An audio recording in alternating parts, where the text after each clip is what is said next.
We've all had those commutes where your eyelids feel like they weigh 10 pounds each. But when you wake up drooling on a stranger's coat, you usually just apologize and walk away. You don't expect that stranger to run the most dangerous crime family in the city, and you certainly don't expect him to come looking for you. The digital clock above the nurse's station at Beacon General glared a merciless one. 047 p.m. Josephine Marlowe, Joe. To everyone who mattered, pushed through the double doors of the emergency department, her legs feeling less like limbs and more like sandbags. Someone had strapped to her hips as a joke. 16 hours. 16 hours of codes and drunk drivers, and a toddler with a fishhook lodged in his palm. And somewhere in there, she'd forgotten to eat anything but a granola bar she'd found crushed at the bottom of her bag. Being a trauma, nurse had never felt like a job to Joe. It felt like a calling she hadn't fully consented to.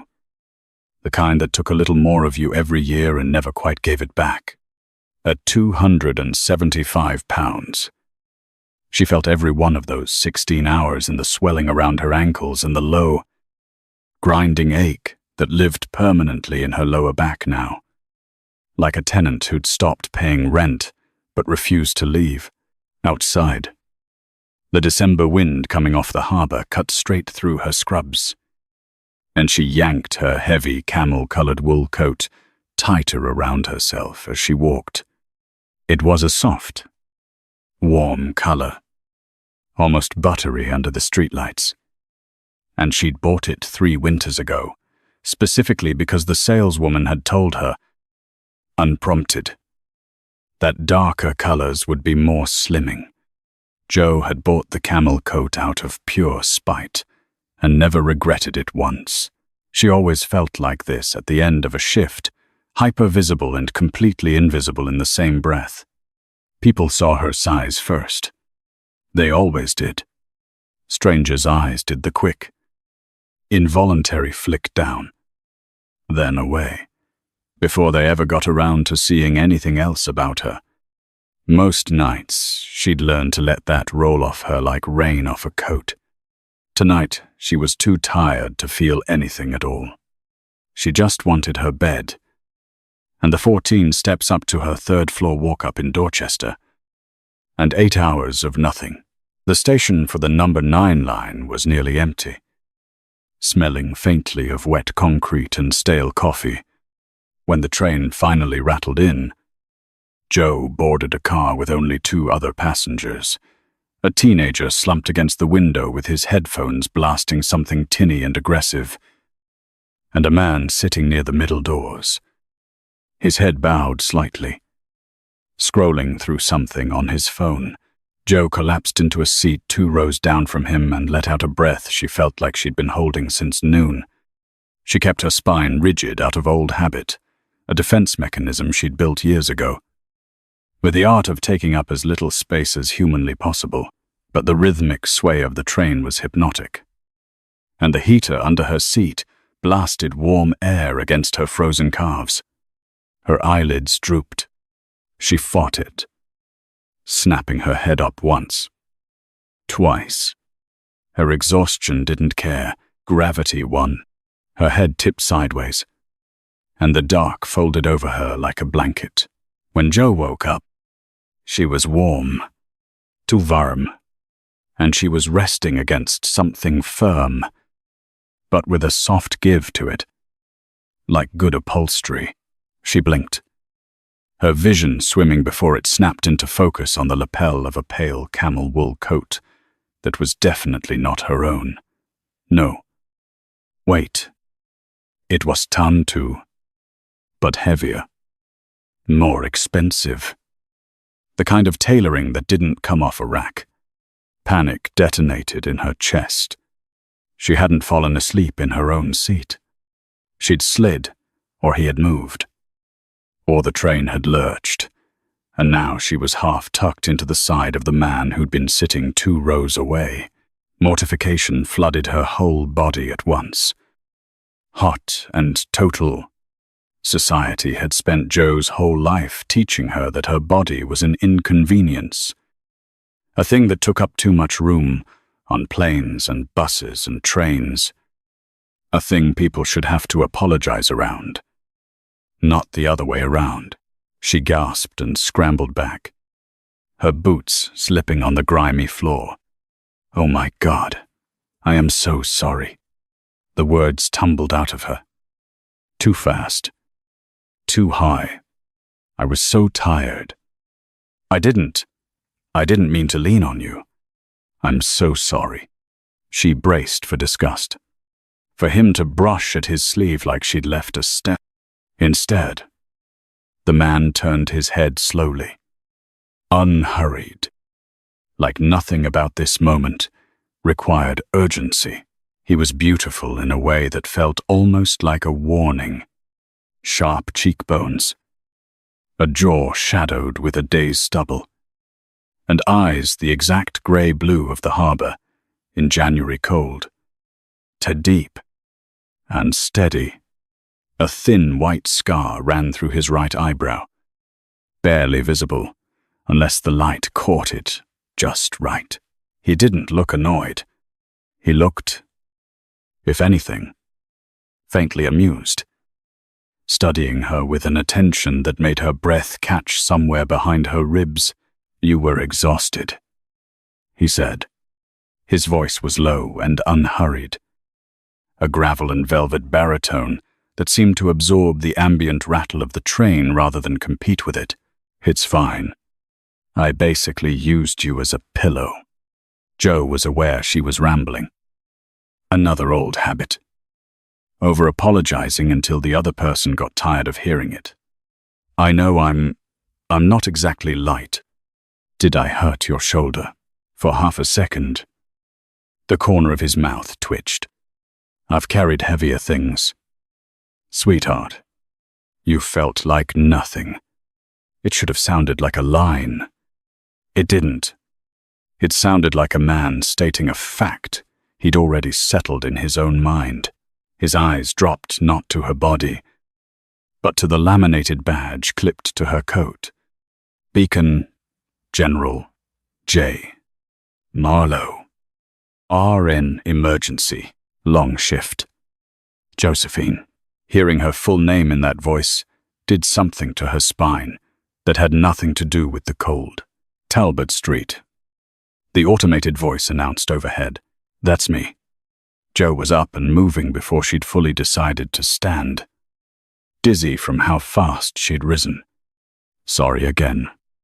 She practically threw herself through the doors the second they opened, not looking back until the train had already started to pull away. When she finally turned, he was still watching her through the grime-streaked window. His gaze didn't waver until the tunnel swallowed the train whole. Jo walked the 4 blocks to her building, on legs that didn't feel entirely like her own. Her heart still humming. She couldn't shake the smell of him cedar. Rain. Something like sandalwood underneath, and something else, fainter, that she couldn't place until she was locked in her own bathroom, scrubbing her face at the sink. Copper. Blood. She told herself. She'd imagined it. She told her sister Callie the same thing 2 days later, over the phone, laughing it off as a sleep-deprived hallucination. The strange, gorgeous stranger who might have been bleeding, who probably wasn't, who she would obviously never see again. 3 nights later, Beacon General's ER was a war zone. It was a Friday. The moon, apparently doing something to people's judgment, and the triage board glowed an unbroken row of red. Jo was in Trauma Bay 3 charting vitals on a drunk driving victim when the ambulance bay doors slammed open hard enough to bounce off the wall. Gunshot wound. Right. Flank. No exit. A paramedic shouted, running a gurney soaked through with dark red gauze into Trauma Bay. 1. BP's tanking. We're losing him. Doctor. Whitfield, the senior, attending, was already barking for a crash cart. Jo dropped her chart and ran to help, shouldering through the curtain, and stopped, dead. 2 men were already in the room. Not paramedics. Enormous men in dark suits. Jaws tight. Eyes sweeping the space like they expected the walls themselves to be a threat. Get them out of here. Whitfield snapped. Neither man moved. We stay with him. The bigger one growled. Arms crossed over a chest like a delivery truck. Jo stepped up to the gurney with trauma shears in hand, ready to cut through the ruined dress shirt, and her hands went still. Pale. Sweating. Bleeding through a shirt that had once probably cost more than her rent, was the man from the train. The camel coat was gone, but the jaw, the scar through his eyebrow. In the eyes, there was no mistaking him. His eyes fluttered open, even through what had to be agony. They found her instantly, and the noise of the ER seemed to fall away into a low hum. The nurse, Erosped, from the train.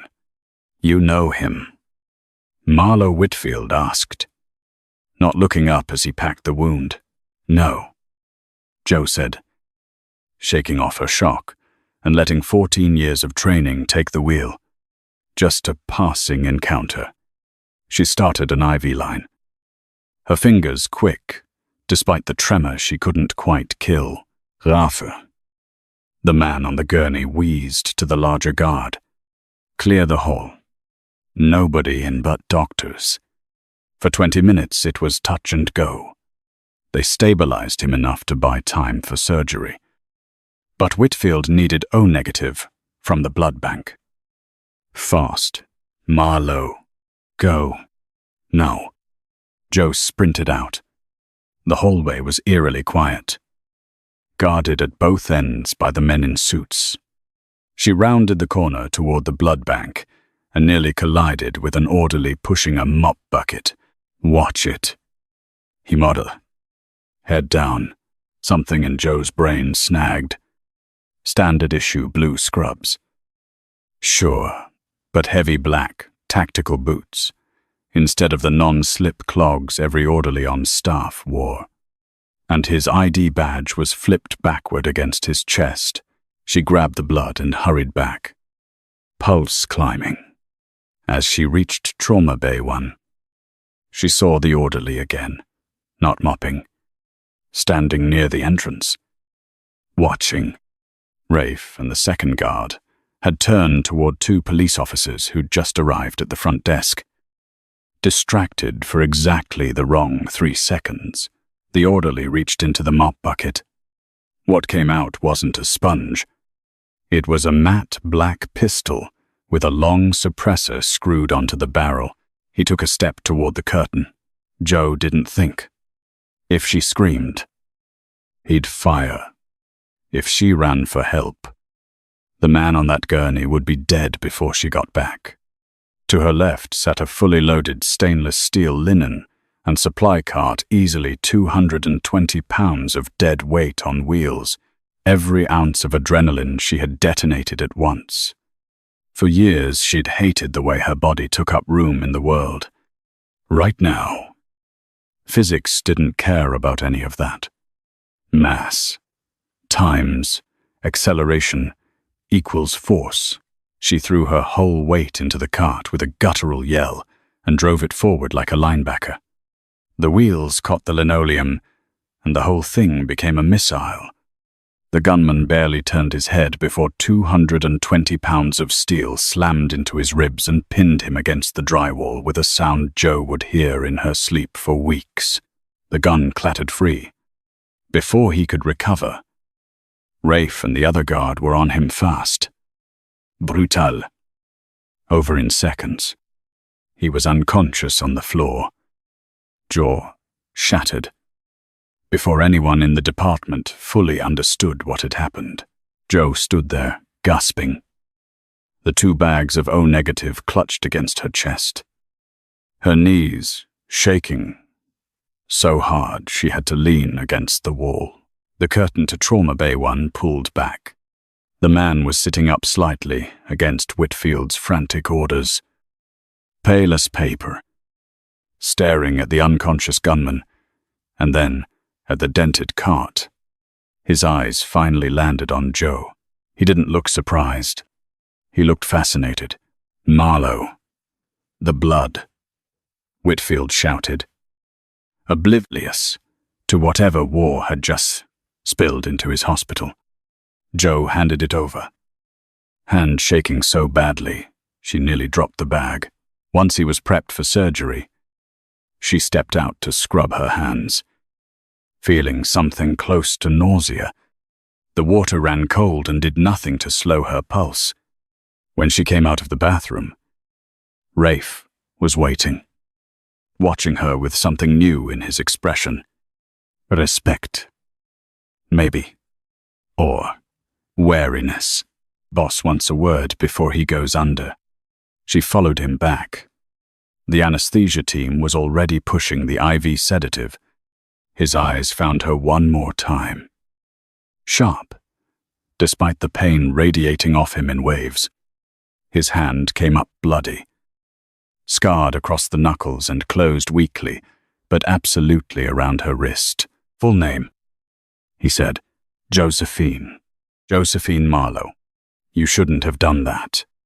Josephine Marlowe. His breath hitched as another wave of pain rolled through him. "Now they know your face. You interrupted a hit ordered by the Salerno family. I just reacted." She stammered. "I wasn't going to let him shoot a patient in my ER." His mouth curved, faint and grim. The sedative was pulling him under. "Pack a bag," he slurred. "Rafe's taking you to the lake house." "What? No." Joe backed away. "I have a job. A life. I'm not going anywhere with you people." His eyes locked onto hers with a clarity that cut straight through the drugs.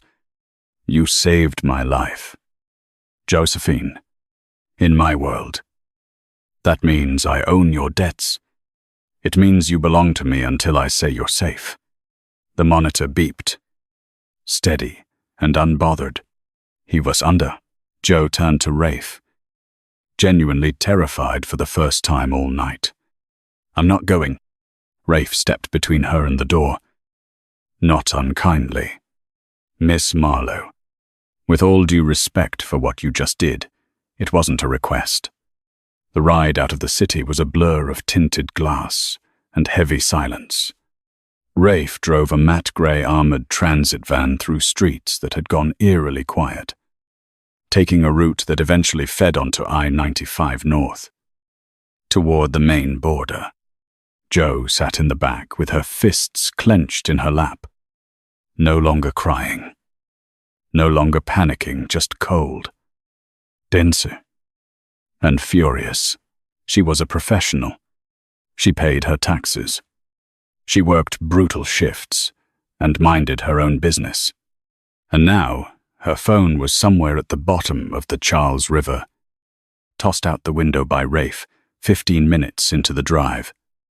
And she was being taken God knew where, by the very man she'd just saved. "This is kidnapping," she said flatly. Rafe didn't so much as glance in the mirror. "It's relocation. Miss Marlowe, the Salernos have cops on payroll. You saw the orderly. If you go home tonight, you don't make it to Monday. You're a loose end. I don't know anything. You know Damian Marchetti was vulnerable. And you're the reason he isn't dead. In our world, that makes you a target, whether you want the job or not." They reached an isolated compound almost 3 hours later, tucked into the pine tree line on the shore of Sebago Lake. It wasn't the gaudy marble and fountains mansion Joe half expected. It was brutal and modern, poured concrete, black steel, floor-to-ceiling reinforced glass built less for luxury and more like it was meant to survive a siege. Cameras tracked their approach from the tree line. Men in tactical gear moved along the perimeter, with the bored efficiency of people who did this every night, for 6 days. Jo was a prisoner in a gilded cage. She had a guest suite, bigger than her whole apartment, stocked with clothes in her exact size that had clearly been purchased in a hurry, a detail that unsettled her more than almost anything else that had happened. They hadn't guessed her size. Someone had pulled her records. Fast. And known, on the 7th day, Damian arrived. She'd learned his name by then. Whispered by the staff, like something that needed careful handling. Damian Marchetti. Transported in an unmarked private ambulance. Against the loud objections of whatever underground surgeon had finished what Whitfield started. He wanted to recover in his own fortress. Not a clinic he didn't control. The compound had a full medical bay in the basement. When the private nurses his organization hired proved too intimidated to change his dressings properly, Jo stepped in, not out of affection. She told herself. But because sloppy wound care in a recovery setting made her want to scream, she pushed past a trembling private nurse, fumbling with a bandage. "Move," she ordered. Snapping on gloves, Damian lay pale and sweating on the bed, glaring at the ceiling like it had personally offended him. The painkillers clearly weren't doing their job. Or he was refusing the proper dose out of some stubborn need for control. He turned his head when he heard her voice. The scar through his eyebrow twitched. The reluctant savior. Herr Ospert, shut up and hold still. Her tone was the same one she used on combative drunks. She peeled back the surgical dressing. The incision was clean, but the tissue around it was deeply bruised. She cleaned it with steady hands, firm enough to work, gentle enough not to tear the sutures. He watched her face the whole time. He didn't flinch once. Heavy hands. Josephine. Grounded. Most people touch me like they're afraid I'll bite. You are going to bite. You kidnapped me. I kept you breathing. He gestured to Rafe, who was leaning in the doorway. Rafe handed over a thick manila folder, which Damian tossed onto the tray beside her. Open it. Inside were surveillance photos of her apartment building in Dorchester. The front door was kicked in. The interior was destroyed, furniture slashed, drywall punched through. In one photo, a man lay dead on her living room floor. His neck at an angle it shouldn't have been able to make. It was the same man she'd pinned against a hospital wall. The Salernos sent him back the moment he made bail. To finish the job on you, Damian said, his voice gone flat and clinical. My people intercepted him. If Rafe hadn't pulled you out of that hospital, you'd have been on that couch when he came through the door. Jo felt the blood drop out of her face. Her body, which had spent her whole life feeling too heavy for the world, suddenly felt weightless. Unmoored. She gripped the edge of the tray table until her knuckles went white. Why is this happening? She whispered. Nathaniel Cross. Damian said. Federal prosecutor for the Eastern District. Real name. Real public power. He's been building a case against my family for 2 years. Except he's dirty. Taking Salerno money to bury me legally while they bury me with bullets. I have a ledger that proves it. I was on my way to hand it to a contact at Justice when they hit me on the number 9 line. You were sitting on a public train carrying evidence that could take down a federal prosecutor. Nobody looks for the head of the Marchetti family on the late train at 11 at night.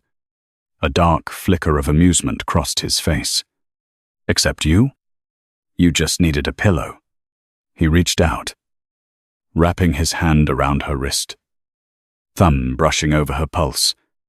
It was intimate in a way she hadn't expected from a man like him. Nothing predatory in it at all. "You don't hide." "Josephine," he said quietly, "you take up space.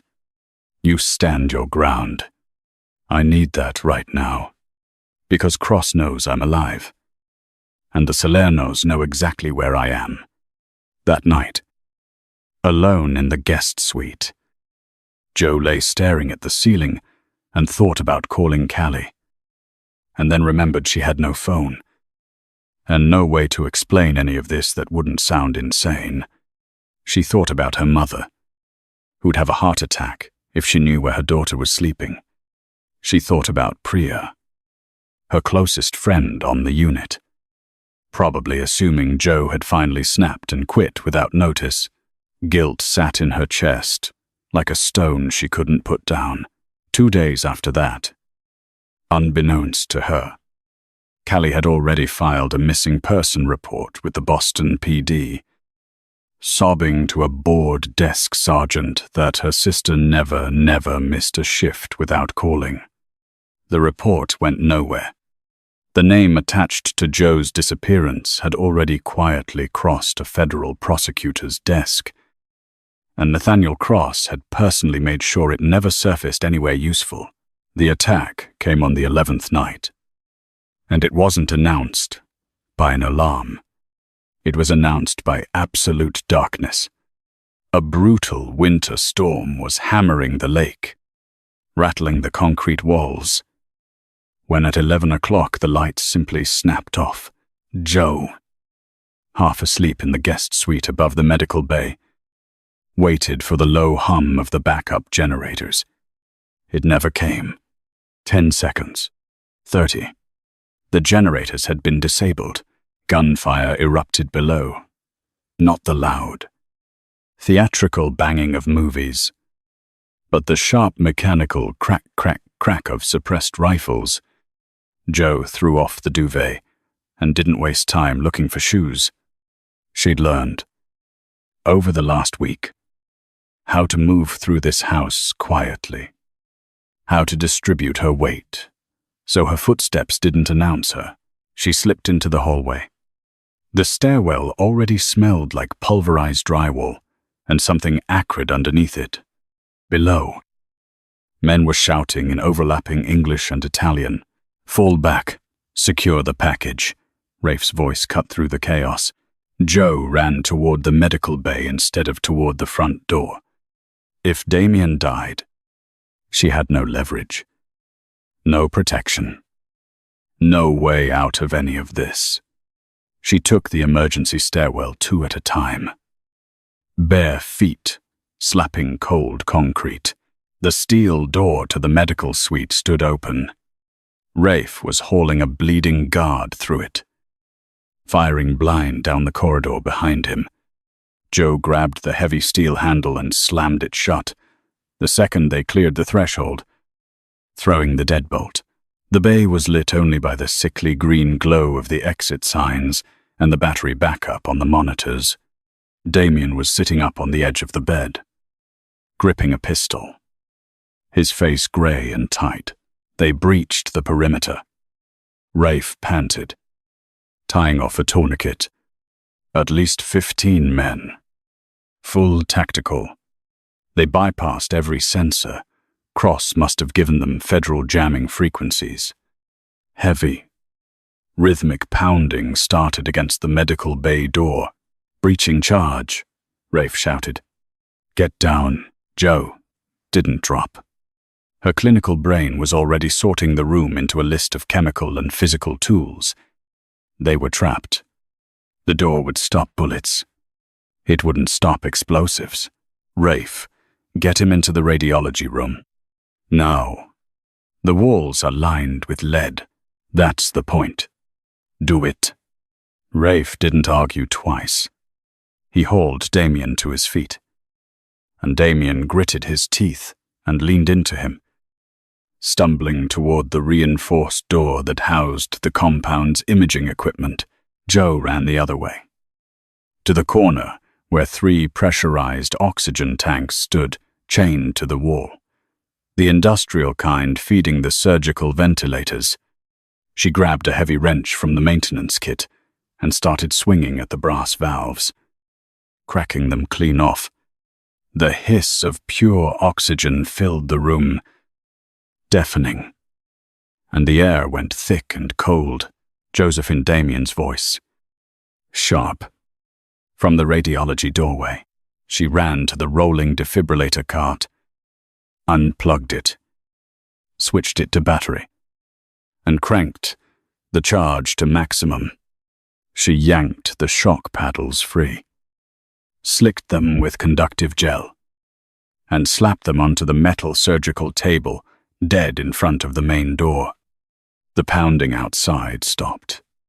A single high electronic beep pulsed through the wall. The charge was set. Joe grabbed a roll of medical tape and bound the discharge buttons down, forcing the paddles into a continuous shock against bare metal. Sparks began to arc, violent and bright, crackling across the table's surface. She turned and sprinted for the radiology room, lungs burning, and dove through the door just as a muffled voice on the other side barked, "Execute." Rafe hauled the lead door shut and spun the locking wheel. The explosion wasn't a sound so much as a physical presence, even through the walls. The concussive wave punched the air out of Joe's lungs. The breaching charge blew the steel door inward, throwing a spark directly into a room saturated with pure oxygen. The flash fire that followed rolled outward down the corridor in a wall of white heat, and the shockwave shook the foundation, showering them with dust and shattered glass from the exit signs. Inside the radiology room, it was pitch black. Joe was on the floor, ears ringing so hard the world tilted. Strong hands found her arms and pulled her up. "Are you hit? Josephine, answer me." Damian's voice, low, right against her ear. "No." She coughed, tasting dust and copper. "I'm okay." Rafe cracked the door. The medical bay beyond was a smoking ruin, the steel table warped, the walls scorched black, the corridor utterly silent. A tactical team standing in the direct path of a confined space oxygen explosion did not walk away from it. Nobody was getting up. Rafe swept the hallway with his weapon raised. "Clear. Boss. They're gone." Damian didn't let go of Joe. He leaned against the wall, sliding down as his strength finally gave out, pulling her with him until they were both sitting on the cold floor in the dark. He tipped his head back against the concrete, chest heaving, and looked at her, his eyes catching the flicker of a distant fire. "You turned my medical bay into a bomb," he said, something between awe and exhaustion in his voice. "Basic chemistry," Joe said, her own voice shaking now that the adrenaline had nowhere left to go. "Combustion needs fuel, oxygen, and a spark. I provided 2. He reached up, cupping the side of her jaw, thumb brushing a streak of soot from her cheek. "You're a terrifying woman. Josephine Marlowe. You told me I take up space," she said, leaning into his hand, despite every instinct telling her not to. "I figured I should make sure they felt it." 3 days later, it hit the national news. Nathaniel Cross had been indicted on federal corruption charges after an anonymous package of financial ledgers landed on the desk of the Bureau's regional director. Reporters camped outside the federal courthouse for a week. At the same time, in a series of coordinated, brutal raids across 3 neighborhoods, the Salerno family's leadership was gutted overnight. By the time the local news anchors finished stumbling through their scripts trying to explain what had happened, Damian Marchetti had quietly reclaimed the city. Joe stood on the balcony of the lake house, wrapped in one of Damian's oversized cashmere sweaters against the cold, watching grey water stretch toward a grey horizon. The threat, as far as anyone could tell her, was over. Rafe had told her that morning that a car was ready to take her home, to a new, secure apartment already paid in full. She was free to go. She heard the heavy, uneven tread of boots behind her.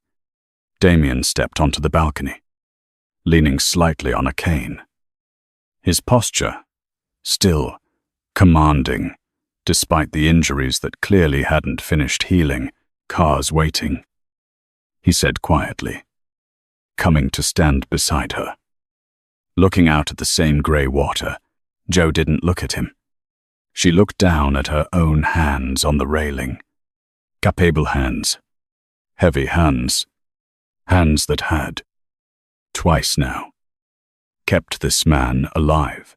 "I don't think I can go back to the ER," she said softly. "I don't think I fit into that life the same way anymore." He turned his head. Whatever version of him ran a criminal empire was gone, replaced by a man looking at the one fixed point in an otherwise chaotic life. "Then stay," he said. No command left in his voice at all, just a rough, unguarded plea. "I owe you a life. Josephine. Let me spend the rest of mine proving you belong in it." Joe finally turned to face him. She saw the debt in his eyes, the old, ingrained rules of his world. But underneath that, something steadier, something that looked less like ownership and more like respect. She wasn't his captive anymore. Somewhere in the last 11 days, without either of them quite naming it, she'd become his equal. She closed the distance between them and wrapped her arms carefully around his waist, mindful of his ribs, and pressed her face into his chest. He smelled like cedar, rain, and something underneath that she now knew, without flinching, was blood. "You don't owe me anything, Damian," she whispered, "but I'm not leaving. If you loved this intense, twist-filled mafia romance, hit that like button and share this story with anyone who loves a fierce, unshakable heroine who refuses to make herself smaller. Subscribe and turn on notifications so you never miss our next thrilling audio drama. And drop a comment below. What would you do if you woke up next to a mafia boss?